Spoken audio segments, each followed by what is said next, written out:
Fashion is pretty subjective, but the saggy pants phenomenon is one style that's proven consistently controversial. As some teens found out, this particular wardrobe choice comes with consequences. When they refused to pull up their pants, a deputy taught them a strong lesson in respect. But did it go too far? You decide. Deputy Charles Woods, the school resource officer at Bolivar Central High School about 70 miles east of Memphis, Tennessee, stirred up controversy after dishing out what some say is a harsh punishment for high schoolers who refuse to pull up their pants.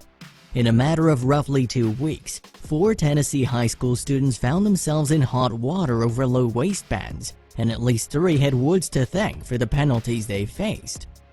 The 4 saggy pants-wearing teens were charged with indecent exposure after wearing their pants too low to school. Although the arresting officer of the 4th teen wasn't listed, Deputy Charles Woods was responsible for making the other 3 arrests, according to online records from the Hardeman County Sheriff's Department. According to the controversy, 2 of the 4 teens, both seniors at Bolivar Central High School, were jailed for their fashion faux pas. After being reprimanded several times, the students continued to violate the school dress code by refusing to pull up their saggy pants. For their disobedience and low-riding clothing, the 2 seniors spent 48 hours in jail after Deputy Charles Woods decided enough was enough. One of them was Antonio Ammons, who said he'd never been in jail before.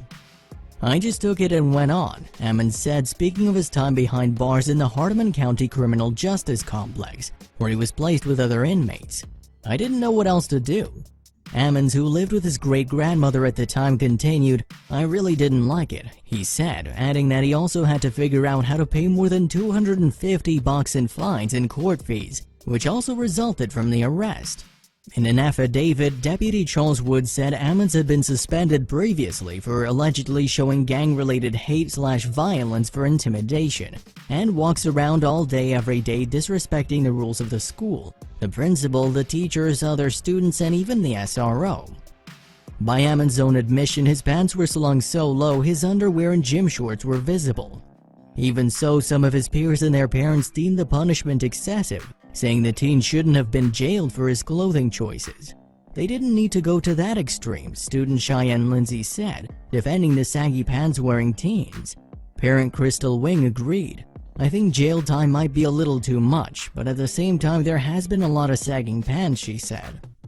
Shannon Till echoed the same sentiments as others, saying, "Putting them in jail is just a little bit much." Instead, Till suggested maybe we have them do some community service, pick up some trash, help at the dog kennels, things like that. Others appreciated Deputy Charles Woods and his strong lesson in social conduct, even though saggy pants didn't constitute indecent exposure under Tennessee law at the time, according to attorney Leslie Ballin. Kansas City Preacher Bishop John Birmingham thought it should be law in his neck of the woods, though. After he got wind of BCHS's low-riding pants debacle involving Deputy Charles Woods in the arrests, he started a campaign among Kansas City voters, asking for their signatures to ban the display of public indecency citywide. "A lot of folk are very offended at this fashion," he said. "It's our right not to look at your underwear." What naysayers rarely mention, however, is that this way of wearing one's pants also causes health concerns, as the doctors explain in the clip below. But whether you believe this trend is dangerous or thinks it indicates a lack of respect for self or others, that's not the only thing to consider in the case of the Tennessee teens. The divisive trend is undeniably a point of contention in many communities.